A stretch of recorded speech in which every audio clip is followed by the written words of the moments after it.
I wish also to record on this occasion our profound appreciation of the great services rendered by the Secretary General U Thant to the cause of peace within and without the United Nations. I would therefore confine myself to more general observations which nevertheless are of fundamental importance to us.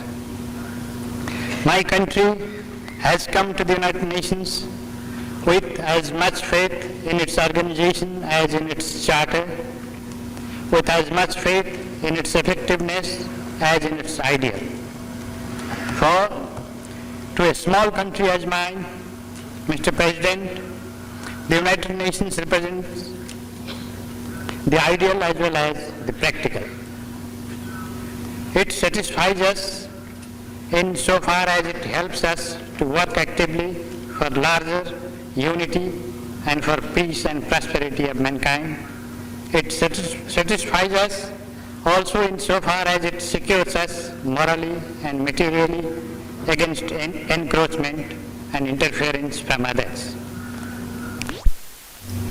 History tells us, Mr. President, that in spite of the dreamers from the big powers, small nations will stay with us for a long time to come. No conqueror ever succeeded in bringing the whole world under his heel. There were always small nations which refused to conform to his dictates or to his wishes.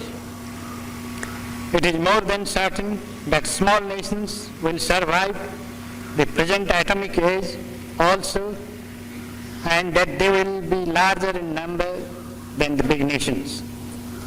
If this is so, it is necessary that the United Nations, while working with the cooperation of the big powers, which is no doubt essential, ensures that the small nations continue to have full confidence in it. To inspire this general confidence, the United Nations must exert itself seriously and be an effective instrument of peace. It can't be such an effective instrument, Mr. President, unless all people feel that justice is ensured to nations big and small, unless all nations big and small are in it, and unless indeed nations in general and big powers in particular are prepared to subordinate their narrow national interests to the larger cause of humanity. There has been no progress towards general disarmament. The partial nuclear test ban treaty, though a positive step, is at best an inadequate step. Again, there has been a positive development recently in the field of nuclear non-proliferation, as the United States and the Soviet Union have agreed on a draft. We have welcomed this as well as other positive developments. But this little progress made towards non-proliferation in the form of an agreed draft has been more than neutralized, Mr. President, by other developments in the two countries as well as in others, which have felt that the proposed treaty has failed to insist on adequate reciprocal obligations of the nuclear powers. However, the improvement in the Soviet-US relations is genuine.